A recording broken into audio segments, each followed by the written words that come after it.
Good morning, good afternoon, good evening, wherever you are, whenever you're tuning in. I'm your local shaman, Lady Lighthouse, and welcome to the Light Network. We are continuing our virtual one person reads the book club this week with Saved by the Light by Dannion Brinkley.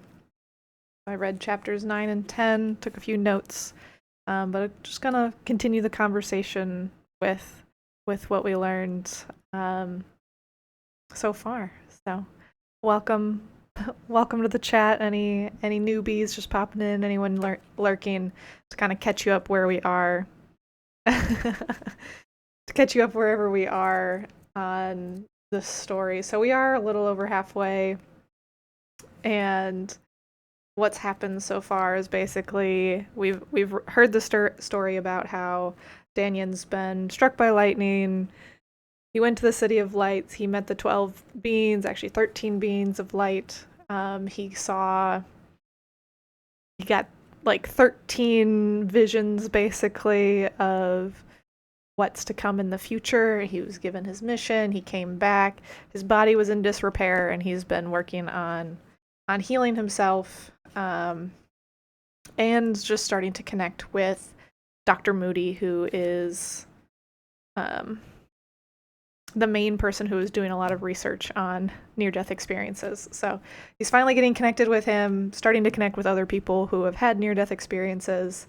And so let's jump right in. That's a little background of where we are. So, all right. Okay, so this chapter, it's a new lease on life. So this is actually really where he gets to be interviewed by Dr. Moody. So he had attended a like sermon, not sermon. He's not a religious person. He had attended like a lecture hall workshop or lecture on near-death experiences, and he got connected with Dr. Moody there, and then invited Dr. Moody to come over and hear his story. And so it talks a little bit on like how that interview process went, because that's really where the story comes in, is from a lot of these interviews. And one of the things that he points out is that whenever he was being interviewed, when Dannion, who got electrocuted, was being interviewed, Moody was very, very flat in asking the different questions from him. Open was very like deadpan, was didn't really give him a whole lot of reaction, and that was throwing Dannion off, because up until this point he had been sharing his story with anyone and everyone who would listen, and everyone was like either looking at him with gasp and awe or like he was crazy. So he was feeling a bit thrown off by someone who just like listened and was like, "Yep, okay." And how does that make you feel? Like that was very just flat, flat questioning. But he did say the goal of that method of like interviewing was to keep the subject from embellishing their story, so to try to get it as, as truthful as possible. But one of the sections that I highlighted here was this really beautiful quote, and I'm gonna read it. And so it says, where do I want to start? Okay, so a little background. He's giving a little background on when he is visiting the beings of light, and how he was able just to get a bunch of knowledge, with where because he got to go to the Hall of Knowledge. And I think some places, oh my gosh, what is the name of that? Hold on, let me think. Like the Akashic records. There we go. Whenever I was reading about him saying that he went to the Hall of Knowledge, it made me think of the Akashic records. I don't know if you're familiar with the Akashic records. What I've learned or researched about the Akashic records are that they're basically a hall of knowledge. You to get there in your own meditation, it's like you're meant to ask your you're meant to ask your higher self, like, and your spirit team first, like, if you have permission to go, and then if so, you can like travel on. Um, I've done a guided meditation there as well, and got to like look at my file and see what information I was allowed to see at the time. Um, I know that there are Akashic record readers. I know someone who does a lot of Akashic record work, but it's anyways. Hall of Knowledge, Hall of a Mentee, yeah. So different words, but to me they symbolize a similar thing. So anyways, he said he got there, and he remembers. Okay, I'm just going to read the quote. And he said, "I knew everything in the world and the universe. I knew the destiny of everything in the world, even the simplest things like a raindrop. Do you know that there isn't a raindrop anywhere whose destiny is anything but to make it back to the sea? That's what we are trying to do. We are just raindrops trying to get back to the source, the place from where we came." I just thought that was such a beautiful quote. And that was, yeah, I thought that was just such a beautiful quote of like, we're just raindrops trying to get back to the source, the place from where we came. And it goes on to talk about how, and I hear this a lot too, where it's like those of us that decide to come to Earth, it's viewed from the other side as being like a courageous act.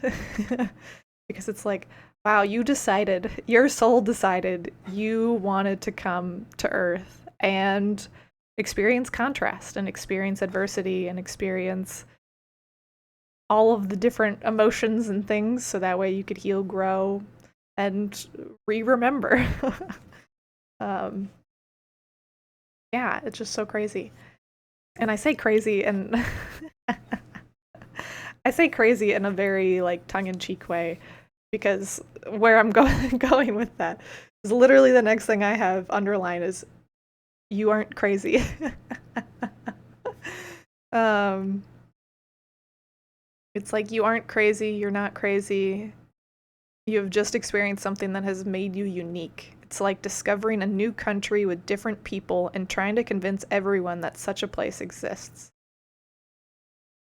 And I starred that sentence because it made me think about like the explorers back in the day, or like Christopher Columbus coming here, or just like in general. um I mean, honestly, that was the main one that came to mind, where it was like Christopher Columbus. And I know that there's uh I'll say I am aware that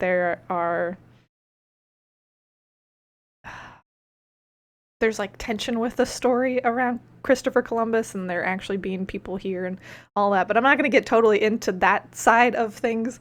I'm just going to address it based on, you know, the I know. Not that colonizer. I know. But I do think about him like as the symbol, or like symbolizing traveling, discovering a new world, even if there's a whole lot wrapped up in there. But like let's say that there's not, for the sake of discussion, that came, discovered a new world, and then had to go back, or then went back and was like, yeah, there's land here. Yes, there are other beings here. Yet, like, I think that's probably the closest you could liken it to some of these like near death experiences or spiritual experiences, where it's like, I really like the sentiment that I heard from Tony Robbins at one of his like Unleash the Power Within events that I went to last year. But it's like you're not crazy, you're just first. And I feel like that's really relevant here and something to remember too when you're going through these different spiritual experiences. Um,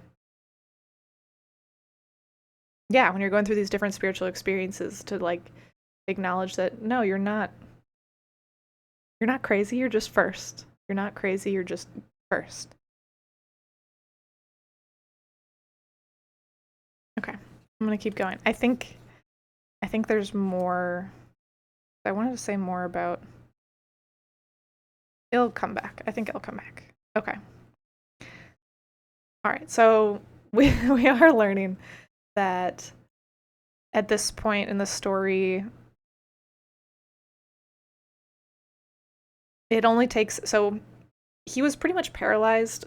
I mean, he was fried, like he was so fried. And he's been wearing like welder's goggles because just normal light has been too bright for him to see. But at this point in his healing, he's a couple months out, and he's celebrating that, you know, it only takes him 20 minutes to walk down the hall and get to the bathroom, whereas before, you know, he couldn't make it to the bathroom without soiling himself because it was just like taking him so long. But like he's definitely, his physical body is improving. And he's also acknowledging that just being able to share his story with someone who gets it, who has heard other people and can like connect him to other people, or like be in a similar space around other people that have had similar experiences, has been so deeply healing for his own like sense of self, but also like the will to go on. And so he says, oh, hold on, am I to that point, or did I fast forward in my thoughts? I think I fast forwarded my own thoughts, but and I think about that message about just being open and being willing to listen to people, and how even just like myself, putting myself out here in this regard and talking about my own experiences, um is so deeply healing, it's nourishing, it's connecting, and it's like takes courage and it takes strength. And the reason I was starting to smile is because there's literally a quote in here that it's like, Moody knows that people love to talk, and that the best way to know the truth about someone is to soak up everything they are willing to tell you. And I just thought that was funny. Because it's just like, I was literally thinking about the concept of the concept of conversation last night. But I was thinking about how, you know, if ever I'm on here and I'm sitting here and I'm like the spider web of information and I'm trying to figure out how to share the story I want to share, it's probably because that's a new thought that I'm trying to create into a like functional sentence or paragraph or story or information that I want to get across. Whereas like if something is more flows more freely from me, then it's like I've probably thought about it before, and I've probably had some amount of like, oh yes, this is exactly how I want to get this across if ever I'm asked about it. And I was also thinking about how I have been someone who, let me think. I'd classify myself as both like an introvert and an extrovert. Like there's definitely times where I'm on and I mean, to be honest, to be streaming, I feel like I got to be pretty extroverted to be like, yeah, let me just go talk to the camera and hope people show up and engage in chat with me. uh Requires some extroversion, but at the same time, like I'm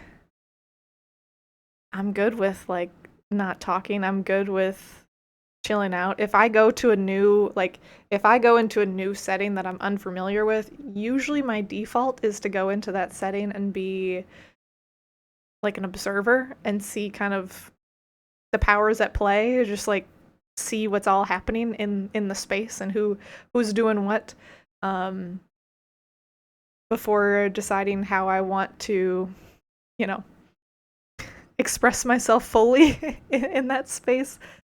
And I mean, sometimes just being more of like that fly on the wall person is me expressing myself fully, because that's just like that's what feels comfortable for me in that time. But there's also times that it's like if no one like if there's an event going on, or if we're in a situation where like there's no clear defined leader of uh like taking charge, I'm definitely the person that's like, okay, if no one else is gonna step up, like let's get things done, people. So it's like I don't know. I don't know where I was necessarily going with that, but I will say that it is really nice to get to share my own perspective and trust that it's going to find the people that it's meant to find. And I appreciate being able to share my stories because I love my husband, but he doesn't get all of it, and that's okay. um, Maybe he's not meant to, and that's all right. Like it's all right. I do enjoy having this space to come and interact with you all in in the chat, and just like yeah. I'm learning that I have a lot of things to say. And I am truly grateful for this platform and the other social media platforms, whatever, that I have to just be like, this is me. This is what I have to say. And if you're here for it, great. If it bothers you, you know, I think that's also serving a purpose, so great. Uh, and also, if it's not for you, it's not for you. That's okay. Like, you don't have to tune in. Uh, yeah, yeah. And it's just, I guess while I'm still kind of on this like mini talking tangent, the other thing I was thinking about last night was about how, stepping forward, stepping into your story, into your light, into your messages, what you're here to share with the world. There's there's like it's a layered approach. Like you got to slowly pull back the layers of like finding that safety and comfort, because ultimately, while I love connecting with each and every one of you, I need to be good with myself first and foremost. Before, like, I need to make sure that I am nourishing myself and caring for myself, and I'm happy and good with myself before getting that validation from anyone else. Because it's like if people like or comment on things, it's like the comments are either going to be someone who is supporting what you're doing, or what you've done has triggered them in some capacity. And might not necessarily be a nice response. And you, as the person putting yourself out there, and I preach this, but I'm also like, this is definitely, I'm saying this for myself to come back to time and time again. It's just like recognizing that how someone is responding to you has more to do with what they're going through and the pain that they're experiencing, or the judgments or shames, whatever, that they've put on themselves, that they're like projecting onto you, than it does whatever it is that you're doing. That doesn't mean that what they might say doesn't hurt initially, because there's definitely like a survival response that can happen. And I definitely get that sometimes.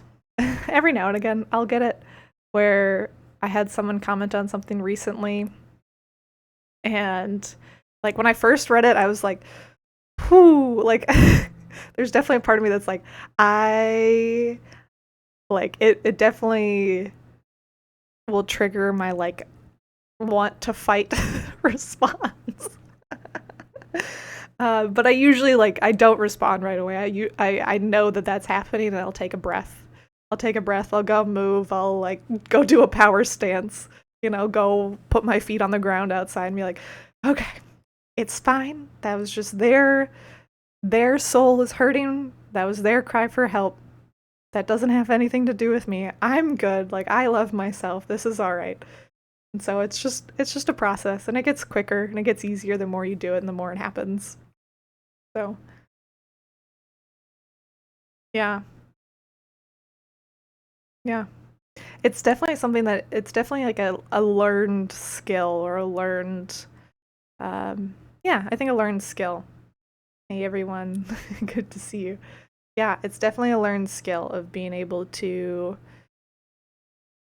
allow comments to and allow the projections of what people are feeling to not take them on. Okay. Am I gonna keep going? I think I'm gonna keep going. That felt good though. That was a little mini tangent. If you're just tuning in, exactly. It's all about you can only control yourself. So keeping doing what you need to do to care for your energy, your time, your gifts, your state of being. It doesn't mean like it doesn't to me it's like it's not about toxic positivity. It's about like if something does happen and it will, that's just how things go. Like we're human. It's just acknowledging that, if it does happen, getting quicker and quicker and learning how to release that or like figure out what just got triggered or um what sort of like survival mechanism might have just came up for you and just reminding yourself, you're good. You're safe. You're loved, I know who I am. I'm great. I enjoy who I am. I send them so much love and light on their journey, and I'll be here to support in whatever way that is. I'm just here to kind of mix up the density, We're just trying to mix up the energy a little bit. uh, and to be honest, this actually goes back to, before I keep going with the book, uh, it goes back to that, like, the conversation about the new world yesterday that we were talking about with, how some are shifting or some are shifting and some might be staying more in like the dense pain and suffering world. And I think I realized last night, because I was meditating and channeling on this as well last night before bed, and I was like, what does this mean to me? And kind of why do I not feel super connected to this like whole new world concept? And for me, I think it's because, and again, this is just for me. So if this resonates for you, great. If it doesn't, that's okay too. But for me, I don't feel like the new world concept uh, fully connects with me and my spirit at this moment in time, is because I feel like I am meant to be, straddling the worlds. I'm meant to be a guide, teacher, helper for those that are interested in going to the new world and like helping guide, helping give the information, helping invite and encourage those that are ready and willing or interested or like slightly curious to go explore that route. Bridge permission slip, yeah.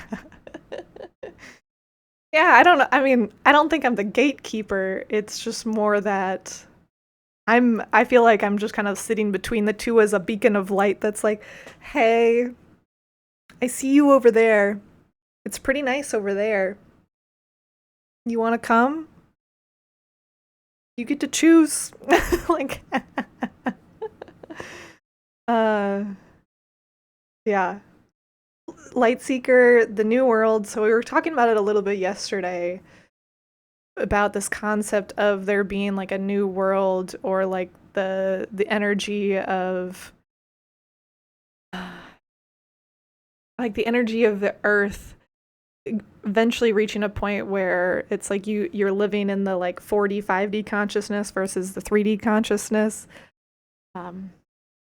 And it's like 4D 5D is like you're living in like the light, the love, the kindness, the compassion, being connected to your intuition and being surrounded by those that are also kind of living in this more like spiritual love light realm, and then the 3D consciousness world or old world is the one that's kind of more stuck in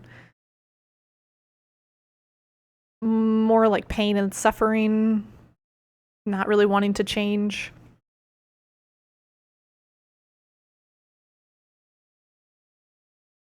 Yeah. So that's kind of what was coming up for me. It was just like I think that's why more fear. Yeah.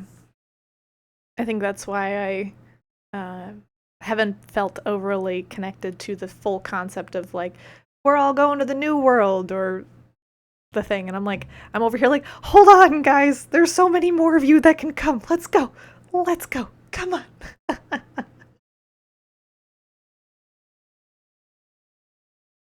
Mm. Yeah, I to be honest, I haven't oh, how do I what I want to say, I haven't done a ton. There's a bunch of different information if you Google like the New World. Um, I know that I feel like I've been having like I feel like I have a new chapter coming for the new Bible that'll probably be about like rapture, the new world, those kind of things, or like timelines, dimensions. Like I know that's coming. I don't think I have the full picture, all the information that I need to write that chapter yet, or for that chapter to be fully like downloaded yet. But I'll let you know when I do. But if you're not already on my newsletter, I do share like highlights on my weekly newsletter if I do write a new chapter. So yeah, yeah, I it's funny, but earlier this year, Spirit was basically like, "Here are channeled messages, and you're gonna call this the new Bible." And I was like, "Great, I'm sure this will go over so well." But yeah, it's been fun. I think I've done 8 chapters so far, and they come in different times. They come when they're meant to come, and I write down at the bottom whenever I transcribe them. And sometimes I'll draw little images, or I'll have like images come to mind, and I'll do a sketch and upload the sketch. And some are shorter than others. Like there's one that's very, very short. it's it's fascinating. I went through and I read it all again, or at least what I've channeled so far recently. I did or like I reread it on the weekend just to kind of like see how things have changed or not, and it's interesting. So go check it out. It's on my site. It's on my website. It's under blogs just because it's easier for me to be able. I wanted to be able to post each chapter as it came instead of waiting until I felt like I had a whole book worth. Maybe I'll turn it into a book later. I don't know, but for right now, they're just individual blog posts. So it is live. Here is. Hold on, pull it up.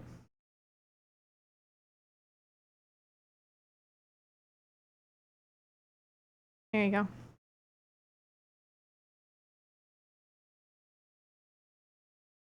That's what you got. 8 chapters so far,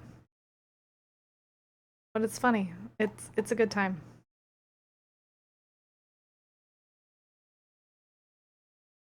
One of the my last one that I wrote or like came through was tenets, chapter 8, tenets to live by, and that one just kind of like made me chuckle with how like simple it is because so many other religions are like here are the commandments, here are all the tenets, here are all the things, and like follow this and this and this and this. And Spirit, whenever I was writing, they're like tenet number 1, be loved. Allow yourself to feel, see, and be loved by us, yourself, and those around you. And tenet number 2 was create. Each of you are divine creators. Go out there in the world and create the world you want to see. But that's it. And there's like a little bit more blur, but it was like, those are your tenets. be loved and create. Oh.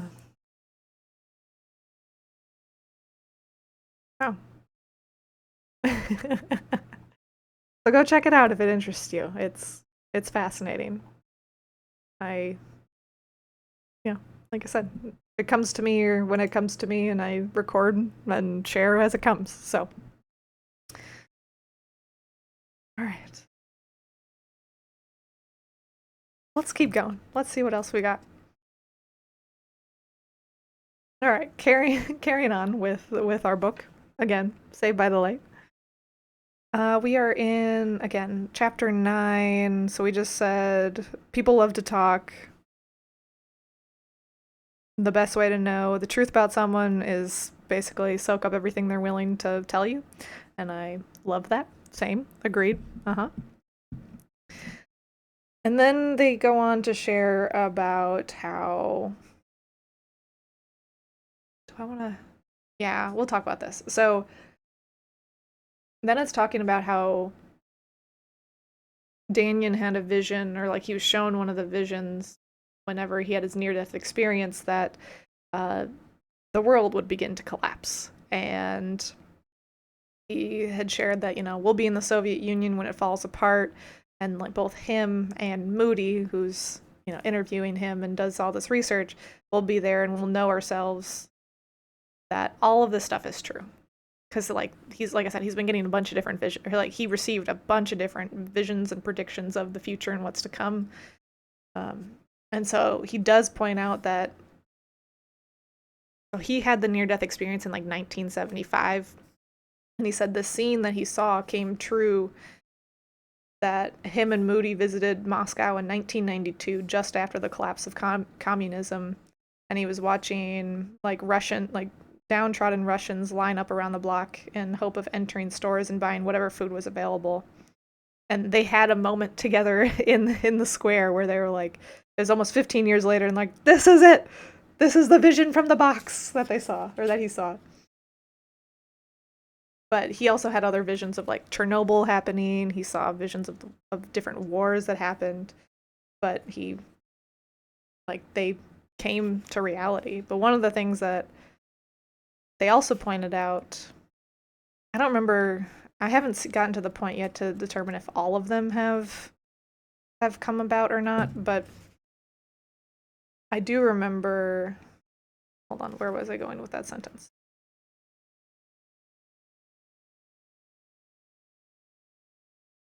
I do remember earlier in one of the chapters, one of the beings of light was basically saying, like, these things aren't written in stone. Like humans can change or can adjust the future in some capacity. And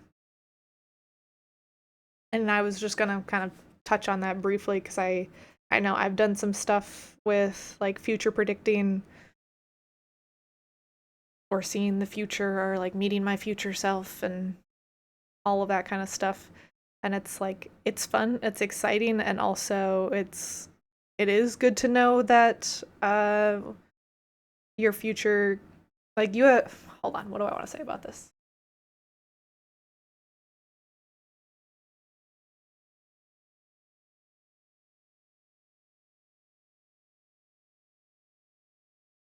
I'm laughing because I've bobbled this one around in my head several times too, or like this is one that I kind of question or go back on.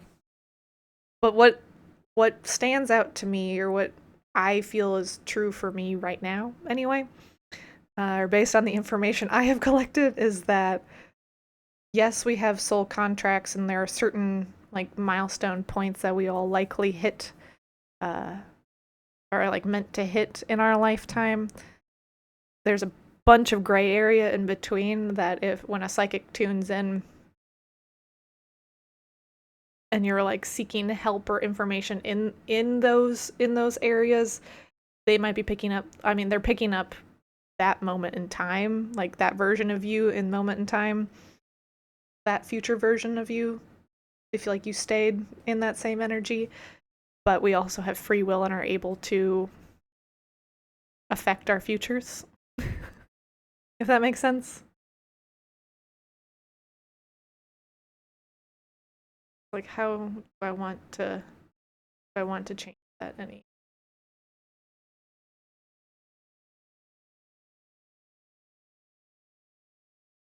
I don't know. That does make me think that I need I need to create some symbology with my team to be like, okay, is this future event? Well, usually when I do prediction stuff, I get an idea of like, is this a possibility, a probability, or like, yes, this is a solid, like this is happening. So maybe I don't.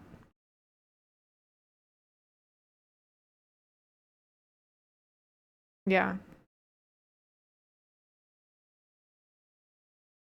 So whenever you do, like if you ever do get a reading from anyone who's a psychic or helping you with future stuff, um, I invite you to ask them, is like, is this a possibility, a probability, or like a for sure, like a very,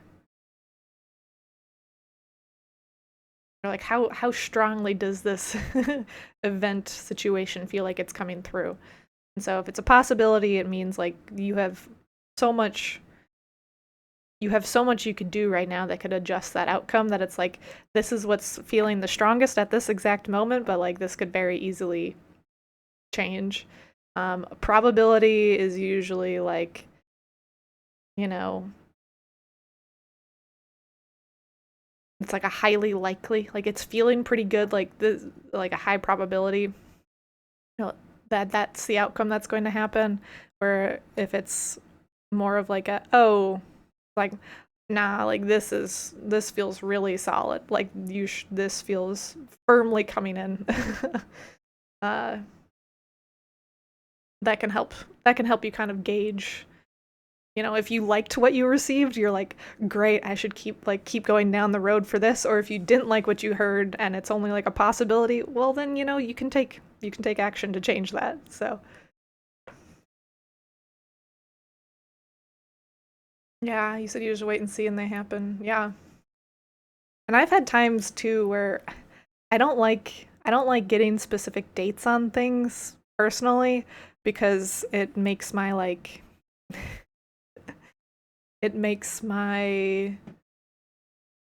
logical mind latch onto that date, and I think that almost puts more resistance in the air than I need, because then I'm like, okay, but this date, something magical is supposed to happen on this date. That just makes things. I think that causes too much extra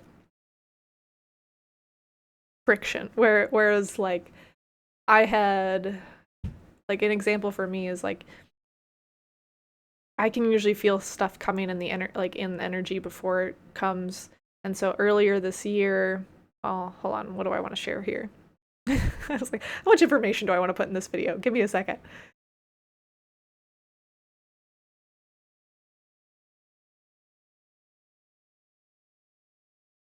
I'll use this other example instead. So like earlier this year, one of our friends was interviewing for a job, and they reached out to us. We're like in a group chat together, and they reached out and they're like going into an interview, or like they're getting ready to go into the interview. And I remember them like getting that text message, and I immediately was like, they got it. Like I felt it, I heard it. I was like, they got it. Before they even had the interview, I was like, they would have to. I didn't say it to them, and I didn't say it to really anyone. I just made a note to myself. I was like, oh, they totally got this. And it was later that evening they ended up getting like the offer letter for it. Um, and they let us know that they got the offer letter like off after the interview. But I was like, yeah. uh, but I've had other situations with like feeling like money is coming or something like that. I'm like, I don't know when that's coming. I don't need to know when that's coming, but I can feel it like getting close, like that kind of thing. And I'm like, that's fine. That's fine. Don't give me the date when it's landing. I'm all right. I'm okay to be like, in the next month or two or whatever else, like, all right, it'll happen when it's meant to happen. All right, let's keep going.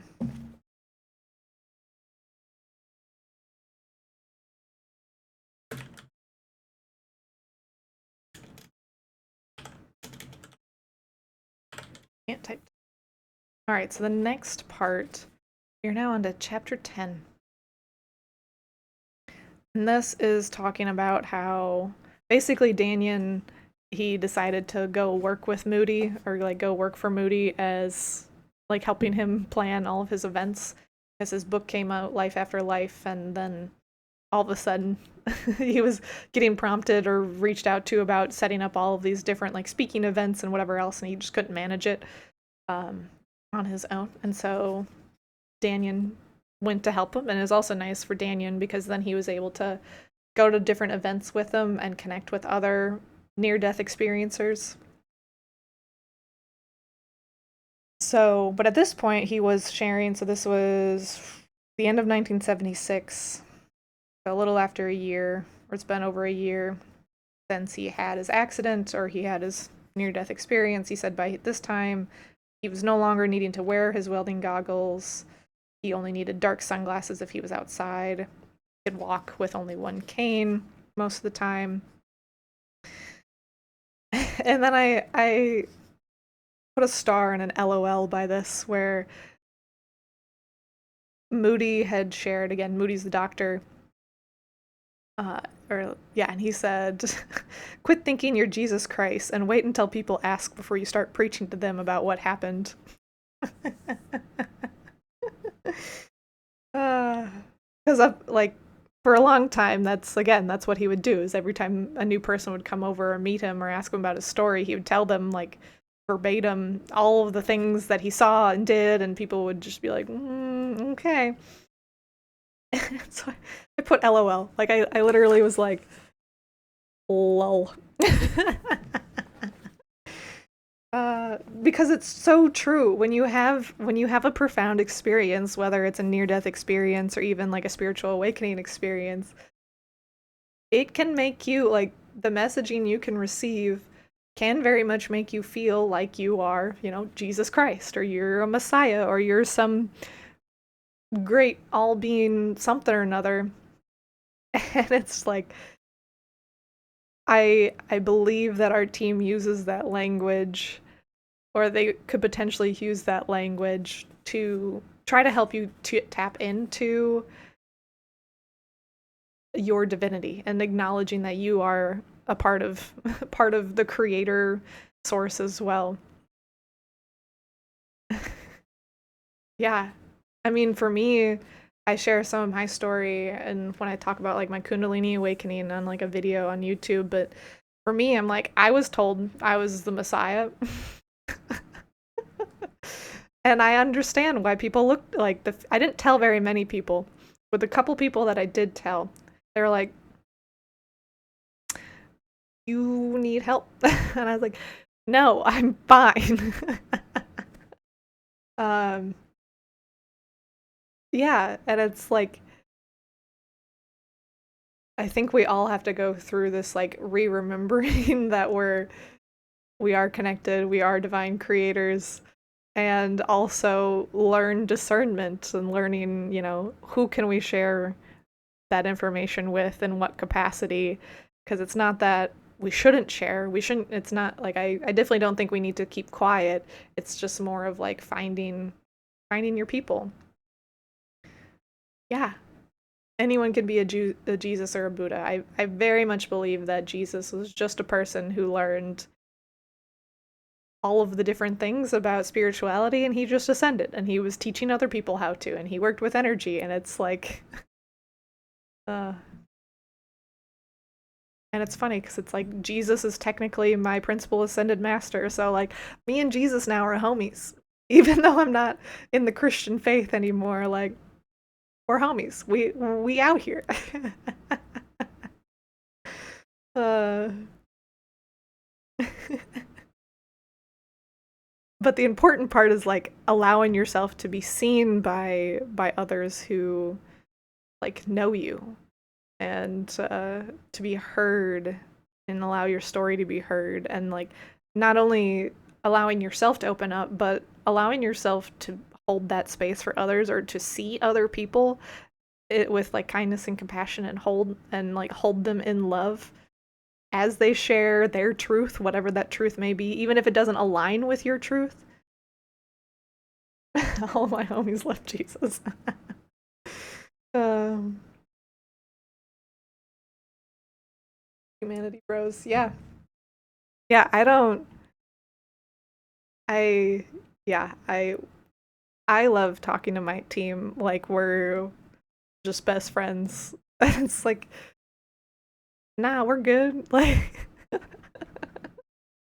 uh all right. That's funny. That's good.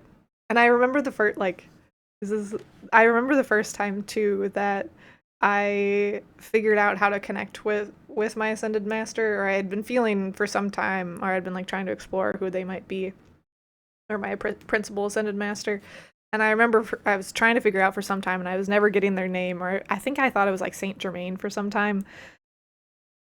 And then finally, I did my normal like prayer, but I did my opening channel instead of opening it just for like whatever's in the highest and best for myself. I was just like whatever's in the highest and best. Like I don't know. And I remember when I opened my channel that day, it was like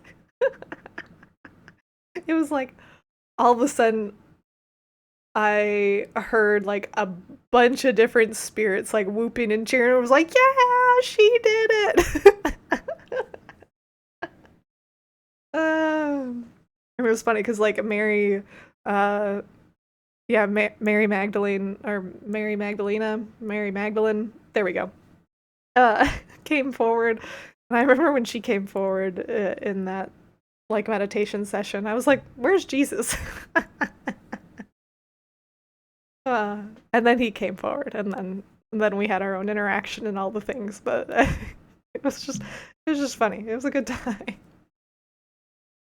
Uh, so if you're interested in learning about your own principal ascended master, that's a an option for how to potentially meet them. I don't know. I don't know if that's will work for you, but that's what worked for me.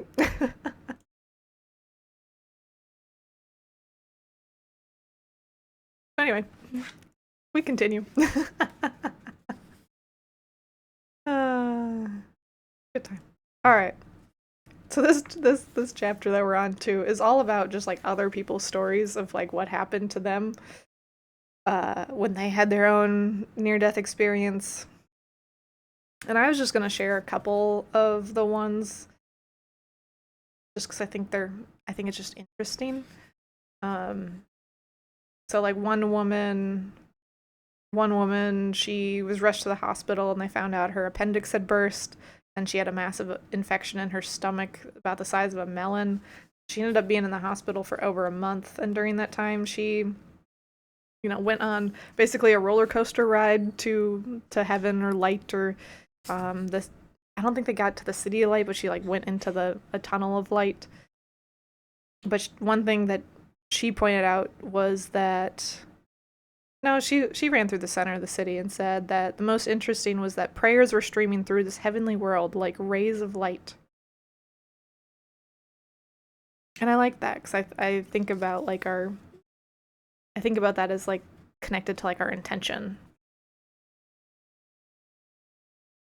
Another person shared hold on. Another person shared that whenever they were there, they met someone and they were looking at like they saw a bunch of pictures, and when they were drawn to like one particular picture on their journey, but then they heard like a choir of like 1,000 voices, and they were like, this is the most beautiful music I've ever heard. But then whenever he came back, they were telling their aunt about their experience, and unfortunately like the aunt was basically like, keep that to yourself. Stuff like that can only happen to people who are in touch with the devil. And I highlighted that. Ooh, hold on. I highlighted that one as more of like a. This just makes me sad. uh, Share, just because it's like, I just the amount of fear that people have been instilled with yeah, the amount of fear that people have been instilled with to not trust, to not trust their own experiences, and to the amount of like disconnection people have been, yeah, also instilled with. Just makes me sad. But they did get to a point later in this chapter that say that, scientists now agree that near death experiences are not dreams, that dreams happen to people who are asleep and are associated with specific brain waves, and that these near death experiences are at least not classified as dreams, which is good. Doesn't mean every doctor acknowledges their validity. One of the things that made me frustrated too reading this was like one person had an experience where they came back to their body, and the doctor was like, "Oh, you should go talk to your minister about that." And then they went and talked to their minister, and their minister was like, "Yeah, you should talk to your doctor about that." I was like, ugh, motherfuckers. Like that was how I felt when I read that. Another person. Okay, here's another story where, let's see.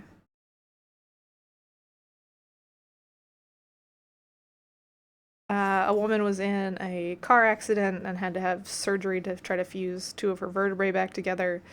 But she said when she went through the tunnel, she came upon a gate that were made of giant pearls. 12 big pearls seemed to glow.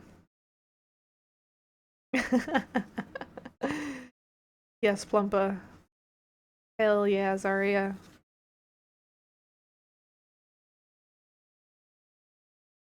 And I just highlighted the word 12 because I remember Danyan was talking about how it was 13 beings of light, but it was 12 at first, and then the 13th was just slightly different. I do think, and I think we've talked about this briefly yesterday or semi recently too, where it's like I believe that the experience you have on the other side is very much dictated by what you believe that it's gonna look like. Like if you've read the Bible, or if you've read some of the other things and what people experience, um, you think, oh, like I was thinking about this with like spiritual awakenings, where someone was like, oh, they had their spiritual awakening and they met a male figure with a cross behind them. It was like, well, they were raised Christian, so it makes sense to me that in their spiritual awakening, that was the image that came forward for them. Whereas when I had mine, it was I didn't see anything in that regard. When I met Source, I like heard and felt them, because I just didn't have a I didn't have an image in my mind of what I thought that they might look like. I also didn't really believe them to be a person, a physical like person. And so I do feel like in reading a lot of these stories, or at least a lot of the highlights that they pulled out were uh, what was I gonna say? It's like they feel like they are influenced by what they believe heaven to be, or what they believe that other area to look like. Not that either of them's wrong. Like that's beautiful. That's great. uh, it just is fitting for each of them. The Gospel of the Holy 12. 12 is such a magical number. 12 and 13 keep popping up for me. And I love it. Actually, well, numerology pops up for me anyway, but yeah. The other thing, okay, so the next story that is coming forward, or that came forward, let me see. Bum, ba-dum, bum, ba. Okay, so this person, they kept having seizures, all the things, went to the hospital, crossed over, and they said, when they went into the light, they said, this light was more than light. It was made of millions and millions of tiny, diamond-like particles that glittered and had feeling. I knew I was a part of this light.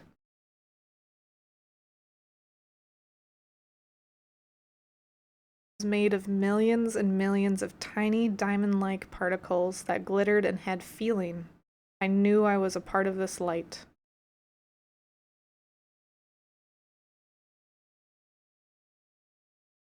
And I put in the margin next to it the little like double diamond sparkle, because that's been a symbol that's come to me that I work with. And really that symbol, I actually ended up putting that symbol up on my new business cards that I just ordered, and also on my new table banner. But that's been a symbol that's come to me as well, or that I really connect with, and I think about, or like when I see that symbol, I see that and I think of like gold flecks, like a gold sparkles, gold diamonds, gold specks that are like more of like that Christ light. It's a very healing light. And I also think of, I see that as like a balance symbol with the fact that there are two there. It feels to me very balanced between like masculine and feminine.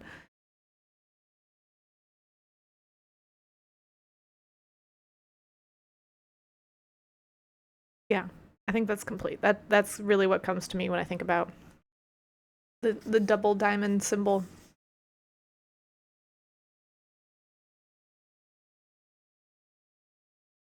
I do think it's interesting that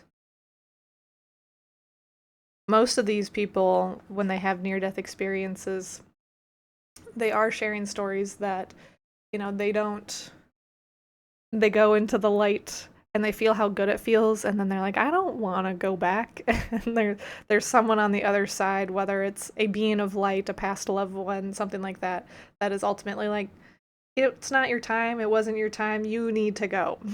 Get back to your body. um, I do think that's really fascinating, but there is this one that they're talking about a woman who was pregnant and she was having pain under her right side, or under her like right breast. She thought it was heartburn, which, if you're having pain under your right boob, your heart is not there. Your heart is on your left, and heartburn is usually centered or like by your stomach. So just pointing that one out. But she was 6 months pregnant, was having issues, ended up passing out, and she had a near death experience while her body was sent to the hospital. But when she had gone into the light, hold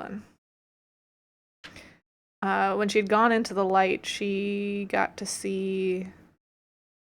Oh, hold on. I know I'm jumping around, but I feel like is there a different one? There's another one about a baby. I just want to make sure okay. No, this is a different one. Okay. She goes into the light. She doesn't want to come back. She's like, it feels so good. But then the light being showed her what her husband would feel if she had died. And then she felt like the overwhelming amount of like sadness that she would end up putting her husband through if she didn't go back, and so she did. And I thought that was really interesting because most of the time the what's kind of come in here has been like, it's not meant to be your time, you should go back. You still kind of get a choice, but they're like, yeah, you should really go back. Whereas this one was like, it's not your time, and here is here is sadness, or like here is what they would experience. And I just find that to be like really unique from these stories. So that's why I pointed it out. But the good news was that she shared her story with her husband after she got back. And as a result, their relationship became, stronger than ever because he believed her. So um, that was great. The power of just like trusting one another and connecting with one another and sharing with one another is so good. Hey, Lady Palace Athena.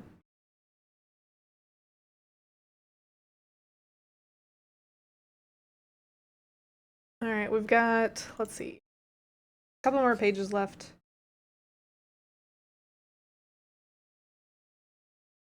All right, so another person has just highlighted that after a near-death experience, they said they chose a helping profession, specifically becoming a nurse, a registered nurse. And I love that too because there was another story in here where someone who had cancer was about to die, had an experience with and I've heard of several of these type of things happening too, where it's like they had a past loved one come to them and basically be like, it's almost your time, it's okay. And that person who's their body is here dying, they'll tell their doctor and the doctor will be like, it's just a dream. Whatever, like, and brush it off and just keep going because the doctor is so focused on, you know, what what the blood work and or machines are saying about the person and not what they're actually saying. But there was a nurse that was in the room when that had happened, and once the doctor left, the nurse like comforted that person and was like, hey, actually, like, what you experienced was pretty normal for like people in your situation. They just like sat and talked about it and connected, and it helped lift their spirit to help them realize, we're okay. Like, you're gonna be okay. You're not crazy. And yeah, it's just beautiful. Do I want to share? Let's see. This was one that was interesting where one person had said that when they had crossed and were in like the Hall of Knowledge or talking to the spirits, she was being trained on like the system of colors and using her intuition with colors. And so whenever she bought a car, whenever she dressed in the morning, she would base it on some color scheme that was given to her by the beings of light. And the that's all right. And the quote that she says was that we're supposed to come together for something great, she said. I don't know what it is, but I will know when we get together.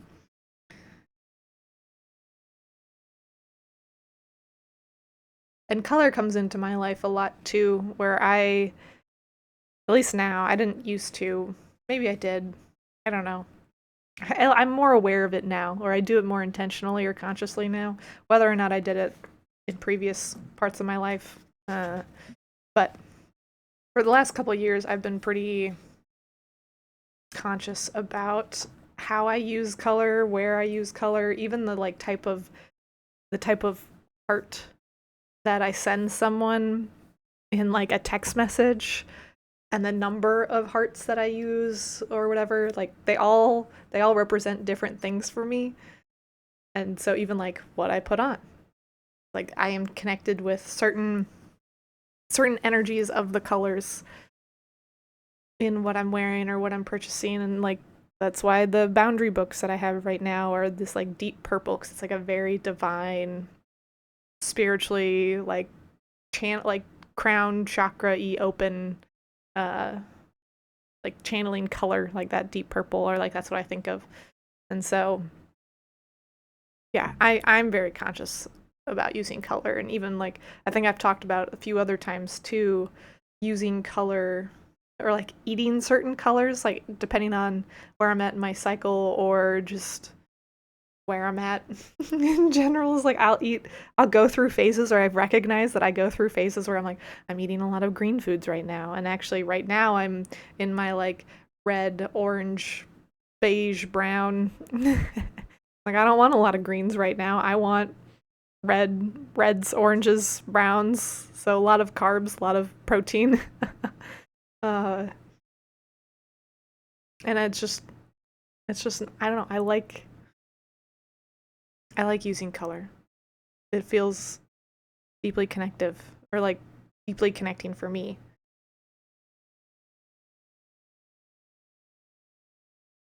And I think the last little few quotes I'll leave you with on this specific topic is as they were all connecting to one another and connecting with their different stories, they learned, we were special, not insane.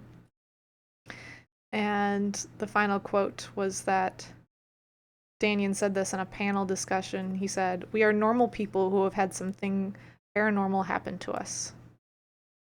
We are normal people who have had something paranormal happen to us."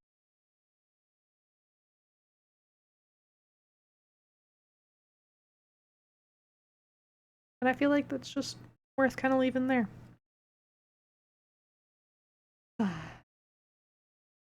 That's as far as we've gotten in the book.